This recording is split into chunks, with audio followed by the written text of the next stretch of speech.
Choga janda ra ngwan. Ka chu ye chu lo ko ban pin. Kamen werar. Chu ji kwara je nyote lo ko. Ka chu ye chu ga teji. Yenene titidia. Puch. An lar je ye. Batal pamkel. Mba ban wi pamadong. Ba kan dia lipin. Kamen ti ye chu wi pamo lip. Chu ji kwara ben ga jakaro. Chu wi. Lere jako. Bimama tuogne. Ka binyu benadu. Angu. Kana gurua. Ka chu ye chu ga loje. Ne garo ko. Batal rabi ye badjar. Ko. Binaitu ngwan ben ga choda. Wukai. An masaya. Ka bi ga naitu ngwan badjar. Ka biya kore ling. Kana su kore. Awi dun che yi. Ko. Ename. Badil tuok. Ka gwad guda. Ngode. Ko bodoro rajej. Ka doro. Ka kwaro. Kana kwaro. Ka bata ka buas. Kana la ping gwadne. Kan titi dial. Biga chine ka tukbej. Mayni. Daba gada. Biga ye yan. Ka baya dwej. Ka biga ye nak. Ka baya nyere dor dial. Ka kwi choro da. Ka binaitu ngwan ka jok. Ka burama rama lom. Ka nyi rama rama. Ka bugo kanyi tu ngwaro jej. Ka biga naitu ngwan bodjor. Ka binogin tegariw na nier. Ko. Ti cheng jeng ni dit. Karamu tega diel. Amene pek tega de. Baja ken. Ka batu kwera kwa tu gawri ti ladwi mon geliw. Ka kwi nene roli dial. Kaya jen. Buguru achu beno. Kaya no.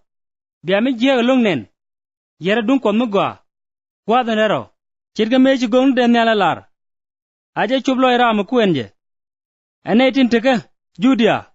Bargaro wan pemne. Aramete widwel ni alchile luñpin. Ko. Bamete duele benkan. Karamete rei kaga. Chile luñjok. Ko. Bebire benkan. Balariek. Kamenti ruit. Kanetin ruit. Enin toto. Kus ko. Chi barun karo. Beben ga jom. Kie chang longa. Ko. An guadamo. Batega choñ mi dit. Michit ga miken kondesin. Ni tuga wa. Amene teme. Kacharo beben nyok. Ka tuok. Kama kanin toto jaga kwi. Ta ramkel. Mbaken. Ka banin toto jaga chek. Ka kwi nene tin chamek. Kama jog ramkel yei. Masayen. Kie jeni. Tuare jangas. Ko be masayen ni. Kana go kaini rojej. Ka biga nyunin ti gai ga nadlat. Ko. Biga nad bodjor. Ete ga luang. Biga ne di chamek bodjor. Nene. An lar jaye. Kene ni tuok. Kaino. Mi jogi yei. Jana de doar. Tuara watin. Kamiye kene. Jana re duel. Tuara jangat. Chirka mila nyala yel nyal. Nika kang. Kabu boyde. Amena kunchang. Biben gadaran. Te noba. Guam na depoy michi liutin. Bichura dultin. Kakor chuja. Enin toto. Nika kel. Bichanga mus. Kachi pai bilep. Ka bicherpin nyal. Ka ba bombom nyal yok. Ajen. Binyud bana gadaran. Chuja nyal.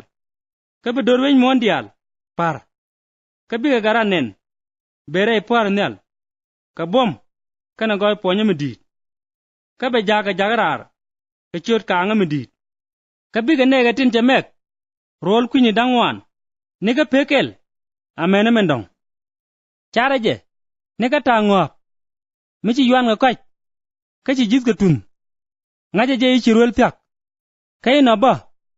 Mene ana titi dial. Biya chu ngaja no. Chi gwa siak. Ate so ching. Apuch. An la. Chiri jama besuk. Angot ken ngan titi dial tuok. Kabe nyal ka na pen suk.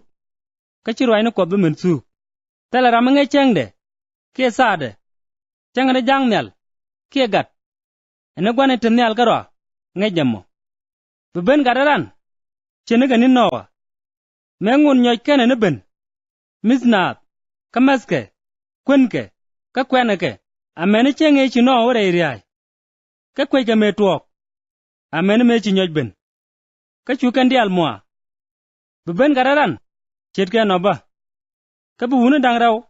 tre kaga ba kel nang ka bi kel rot bi mendang rew gwer kel ke pil ba kel nang ka bi kel rot ka kuje mo gweje ko kweje chang in bi ben ga kwaru nukut ka ngaje meme michi gwan cheng gwath in bi ben ga kul war ngai dere chute gina ka cha kul dele jaga tolo dul ka kuje mo yen biaro dir yalaka ko begaran ben ka gwa mi kuyen anga mo molet mngatke kapel michi kuare ja kwany ko ba tit gwale ka balar ka tin kong moy ka mes ka gwa den loro apot che galet mi bu kuare ja jeglen mu weben apuch an lar ja ye bu kuare le ramo jaga tit kwang na ka dial kami alen mi jek ba wei ci kuare ja njor ka ba ja to ga midwe jilat kel ga je kamida kameda kel ka yang kwane ka bu kuare le ramo ben ka cheng mi kuje kene pang mi changej ka bu kuare ja tograr ka ba ja lat gwat kel ka je meda en wini ba wiya ka ba le ga mos